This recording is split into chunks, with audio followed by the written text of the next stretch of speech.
Derek, do you want to just give us a brief intro into this safety report? All the people who collaborated on this, put this together, tell us a little bit about Laura and her role in putting this wilderness therapy safety report together. Yeah, absolutely.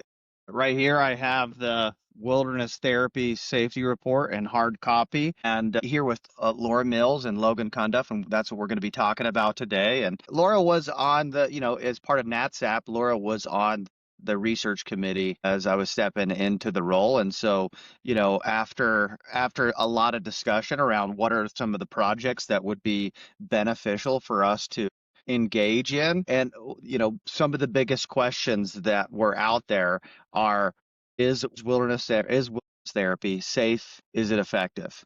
And so we wanted to go about using the data and the information that we had to be able to answer that question. And one of the unique things about outdoor behavioral health care and wilderness therapy is that some 15 years ago, there was a lot of investment from the program level in tracking safety incidents.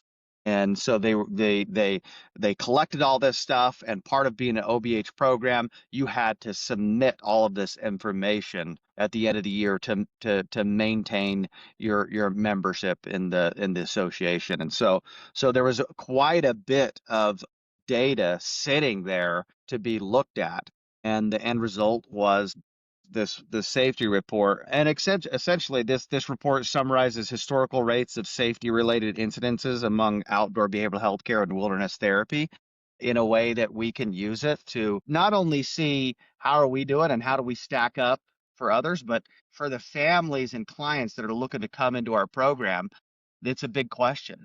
Is this safe? And so we can put it in some terms that families and potential clients can understand about what are they choosing to engage in? How safe is this? Because I think there's something natural about going into the wilderness that for people it provokes this, is that a safe place for my child or for my loved one, which I think is very natural. So we've got some pretty exciting outcomes to share, and I'll let Laura take it away from there. Yeah, and I think the really important high points, and then we can get into details and limitations and like who was involved and all that. But the really big findings were those of accidents and fatalities. And so, what I can say about accidents is that for clients in wilderness therapy, the rate of an accident that requires removal from the field for whatever reason, for medical care or for care that could not be provided in the field,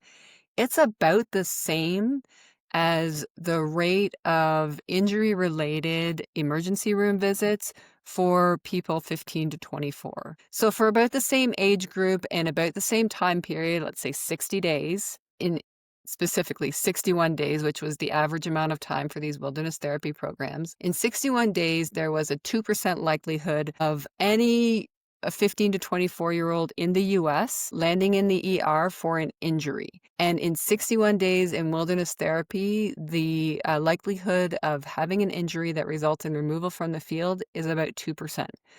So right there, this tells me that even though young people in wilderness therapy are pretty active all day long and doing things all day long, and they happen to be a population that's more likely to experience injury because of their mental health conditions and because of the profile of the client they are, that even with all of those factors, there's still about the equivalent likelihood of an injury that is at the level of going to an ER as a similarly aged person in the US that isn't likely doing stuff for 8 hour active stuff for 8 hours a day, isn't likely encountering fires and things that need to chop wood or knives and whatever might be in the wilderness therapy. And so I think it's pretty astounding that that rate of injury is about exactly the same. I think that's such an important point, Laura, and I just to explore that a little bit. I think that there's a lot of assumptions. It's certainly doing this work for for as long and working with the population. I mean, we are working with clients who are often in crisis, substance abuse, dangerous behavior. There's often some preceding events that's going on in the life that makes the family say, "Hey, we need to intervene here."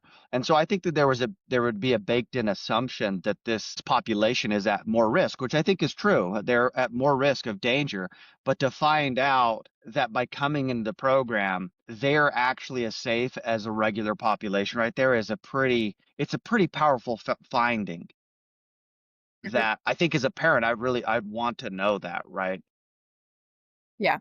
I mean, in all the work I've done in decades of looking at these high risk individuals, the pre-treatment emergency room visit rate is, multiple times higher than the general population rate. So it's almost like in wilderness therapy, it sort of levels off that risk. Yes, yeah. And like comparable, some of the stuff that we talk about is comparables. I don't know if you want to talk about that right now, but I think that that helps families just put it in terms that they can relate to. Like when we're looking at this report, for just conceptually think about it, what are some fair comparables when we think about risk or activities that this demographic would engage in that would be comparable to wilderness therapy in these rates? So I know there has been a little bit of work done in the past, and people want to say it's, there's football injury or it's safer than playing tennis and so on. But, nobody plays football for 8 hours a day. So that you can't really make apples to apples comparison with sport per se. And nobody plays football every day of the week. In wilderness therapy, you're in activity for several hours a day, every day of the week. And so really, I felt like the only fair and clear comparison that we could make is just the average 15 to 24-year-old United, an American living their life, whether they're playing sport, whether they're in a car, et cetera, et cetera, et cetera. That seems to me the only fair comparison. Yeah. And I think it's important to note too that the population we're working with, they're engaging in high risk activities prior to treatment. So, as far as the lifestyles they're engaging in, the activities they're engaging in, often, like you said, will lead them to the emergency room or other places that are just not safe, physically safe, emotionally safe. And so it's really nice to see that this data set for wilderness therapy programs is incredibly safe despite I think some of the work here is unpacking the word wilderness and unpacking some of, what these programs mean and what we actually do out there and why it is safe, the team of professionals, and just how everything is put together, taking these people who are engaging in these high risk activities into a safer space. Yeah, maybe to say it succinctly, the clients entering in OBH and wilderness therapy programs are as safe as they are in their own homes. And the case could be made that it's safer because the population is at higher risk coming in. And so I think that's a pretty profound finding. And so in terms of safer, I mean, we can move on to the risk of fatality. And no matter how I sliced it, it is safer in terms of fatality to be in wilderness than to be at home. So, in fact, it's 6.5 times more likely for a 15 to 24-year-old to experience a fatality than it is for a wilderness client. So, again, I looked at the risk of fatality for 15 to 24-year-old Americans in a 61-day span versus the likelihood of fatality in an OBH program, wilderness program, in those 61 days. And as it happens, it's a decimal of a percent. So I don't think it really matters. It's like 0.013% likelihood that a regular American will experience a fatality in 61 days, and it's like 0.000 something for wilderness therapy. BH wilderness therapy clients. I think that's major, and I think this is a good opportunity. I'll let you guys speak to that, but then I want to talk about the number of clients and client programs days and why I keep saying OBH wilderness therapy programs, because that is a factor in these numbers. Yeah, maybe go ahead and add that piece. And then I Mhm. have some thoughts and questions just popping up, but I think that that's important to Sure. chat about. Yeah. So the nuts and bolts of the data are that it was incident reports from wilderness therapy programs that were part of the OBH Council were submitted to a central location and housed there between '06 and 2022, 17 years worth of data, which represented 36,538 clients. That's a lot of clients. And the client program days, which basically is just the number of clients times the number of days they were in program, is over 2.2 million client program days. So in 2.2 million client program days, there were just so few fatalities that it really was far less than the general population. And then why I keep saying OBH is because there are wilderness therapy programs that are not part of the Outdoor Behavioral Healthcare Council. To be a part of that council, first of all, you have to be accredited through a third-party accrediting agency, which means that somebody has come in and done an objective overview audit of your procedures and your health, everything you do with your medications and all your other safety practices, and said, this is a safe program, we're going to accredit you. But furthermore, to be part of the council, there's a list of things that the wilderness therapy program had to do, and that included clinical oversight by a professional, 24-hour access to medical consultation and ER services, at least one first responder per expedition, ratios of client to staff between 3 and 5 clients per staff, and 40-hour field guide training and ongoing supervision and refresher training. So that's in the report. It's like a lot to say, but what I want to say is that to be an OBHC member, you really had to be stepping up to the plate with your dedication to safety. Through training, through procedures, through all of your documentation, you have to be on point.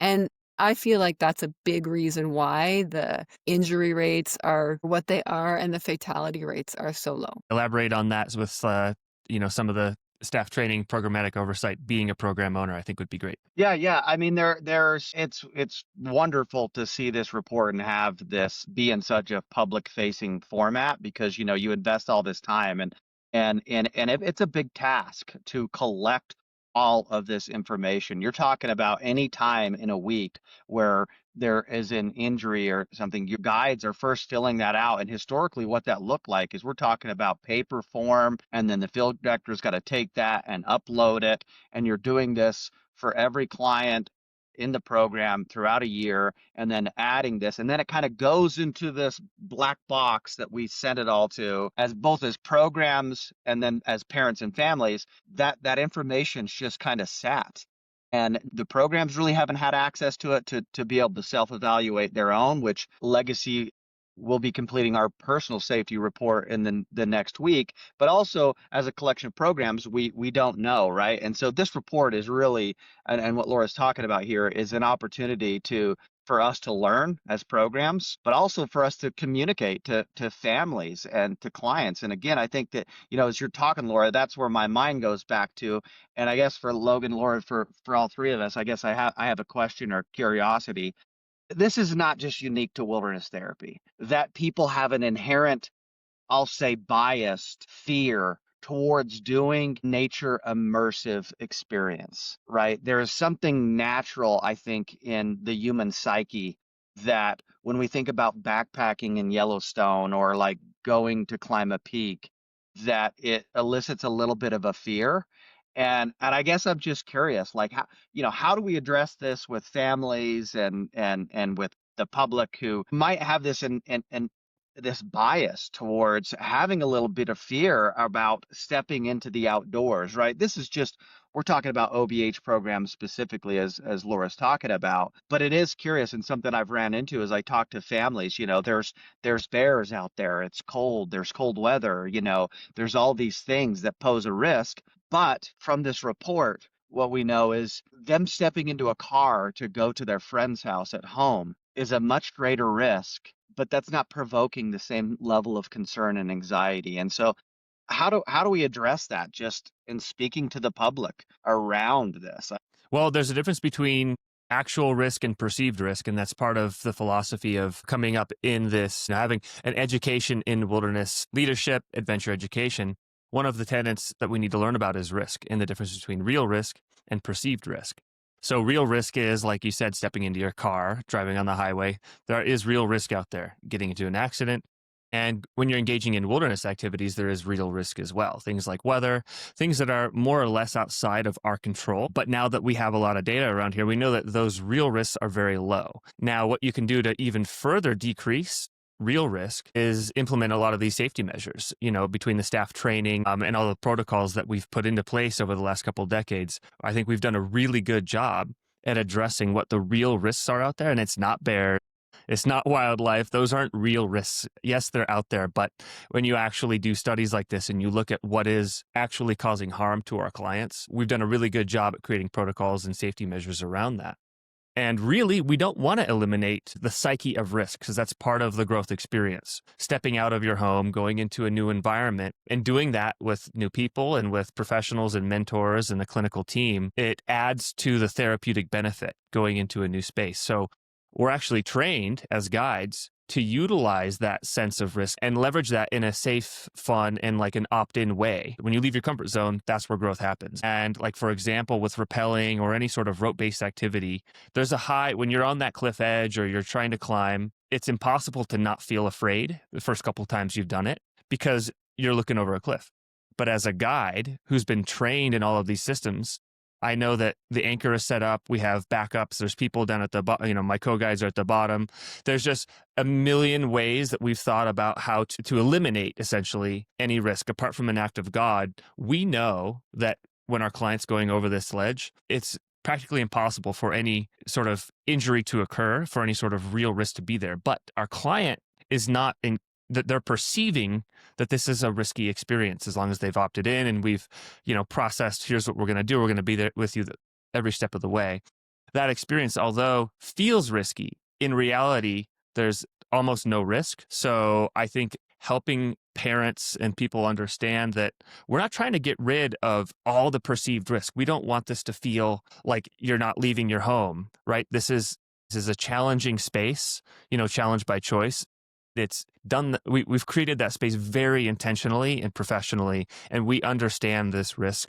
Yeah, there's just two things that came up for me as you were talking, Logan. The first is Laura mentioned this is data that is for OBH programs specifically. These are AEE OBH accredited programs specifically, right? And I think part of what's important around that, and Logan, you're speaking to this, is that the staff are trained to be OBH professionals. We just completed our AEE accreditation, and it's robust, and it's coming in to review the program to make sure that we meet those high standards of care. And I think that goes a long way. And so whenever if I get a phone call from somebody who's looking for treatment, we don't work with adolescents, and they're looking for a program. One of the things that I always say is, like, first and foremost, look at an OBH accredited program, because if I was a parent, that's where I'd go. Then that they are meeting those high standards. And I think that that's important, to submit yourself to outside review for people who come in and this is their specialty, to assess. When you're going through these accreditations, the lens in which they are looking at it through 100% is, are we treating clients with respect and safety? Right? Like that is a lens that they're looking at it through. And so it would give me some confidence as a parent to know that I'm sending my son or daughter to a program that's submitting themselves to being held to the higher standards. I think this report would also help to know that they're actually looking at the outcomes and the data. Laura, I'm curious, like, what, and on this page right here, it talks about the limitations. You want to speak about the limitations or any of the unique findings that jumped out to you as you put together this report? Yeah, I mean, we're getting into the weeds here and getting a little nerdy with the limitations, but the main gist of the limitations is that the actual incident rates are a little overestimated, and that's just because of the nature of how they were done. So, for example, a program would just say, how many accidents did you have, injuries did you have, and they might say 100 in a year, which would be a lot.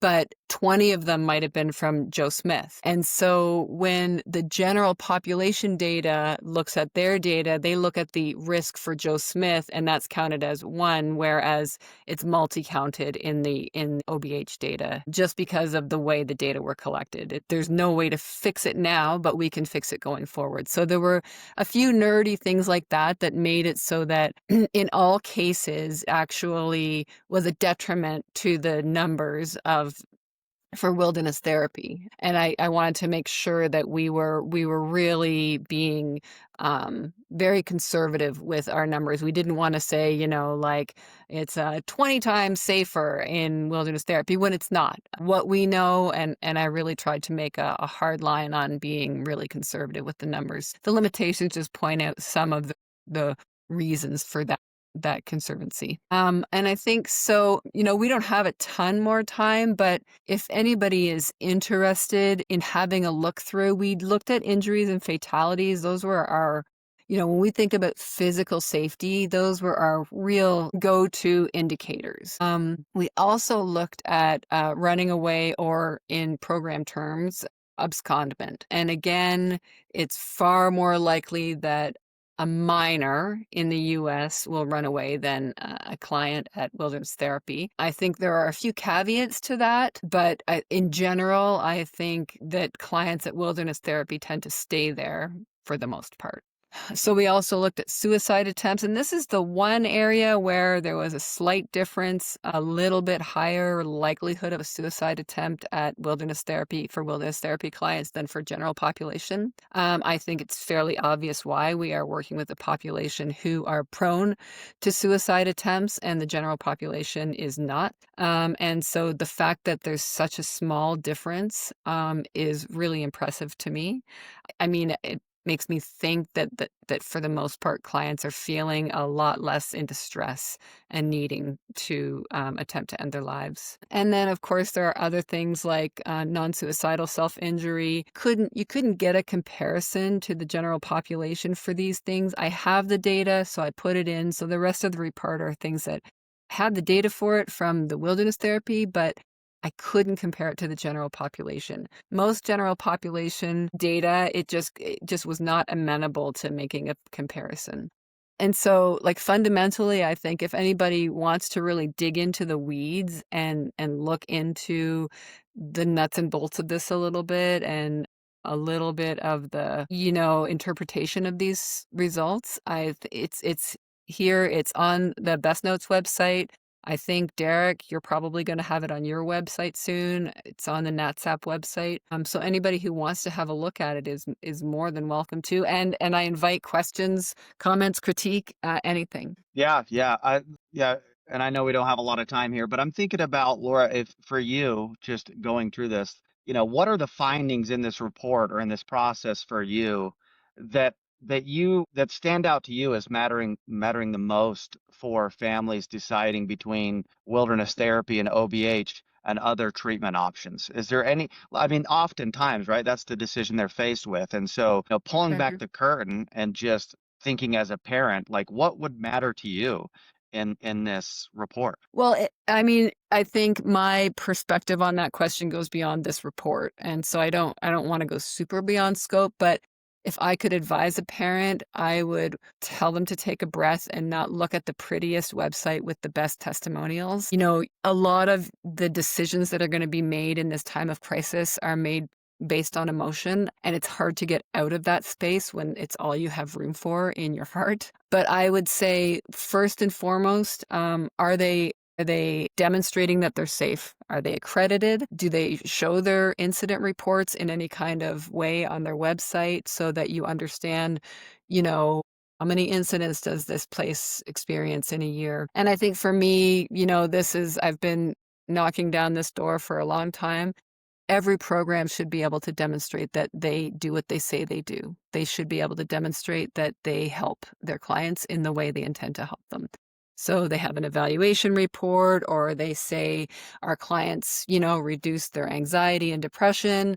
And I'd love to see numbers. In any way they can do it, parents should be looking for safe and effective, just like you say all the time. Like, you really want your kid or, yourself to be walking into a place that is dedicated to safety and effectiveness. Yeah, no, I agree. I think that for me, that's something that I celebrate, I think, most about this project, and certainly don't want to miss the chance to directly just celebrate and congratulate the OBH programs who took it upon themselves years ago to self-track at a deeper level to understand the safety. And so, just I want to commend all the wilderness programs who submitted data, and I think that that's worth acknowledgement and can and encourage programs to continue to show up and lead by example. I think that that's something that wilderness therapy and OBH programs, for various reasons, have done a good job of and continue to do to be able to pull back the curtain. And I think a lot of that comes from just maybe experiencing more critique or outside questioning than other modalities. And so there was a necessity to dive in and look. And I think when you're on the front lines and you're seeing the amount of training and the real-time safety and the care that's provided, it's easy to say, hey, let's find a way to track this and share this, because I think there's a for the quality programs who are engaging in this process and agreeing to the accreditation standards, I think there's a level of confidence going in that, hey, we are holding ourselves to a high standard. Come in and take a look Hmm. and tell us where we can get better. And so, yeah, thanks, Laura, for all the work that went into this report, and Logan for helping us tell this story. Yeah, of course. Last couple minutes, is there anything that you would think would like come next with this? Like, how is this data collection of safety? Is this in any way shaping the future of this industry, and what might be some next steps for us? Well, I don't know if it's shaping the industry now, but I would like to shape the data collection going forward or help shape it. I think what was done is excellent. It was a great job. I think we can standardize our terms and definitions to align with those of well-known national definitions now and really get a standardized incident tracking system that is for all wilderness therapy programs and maybe all NATSAT programs. I don't know. But for certain among this group, one that really gets to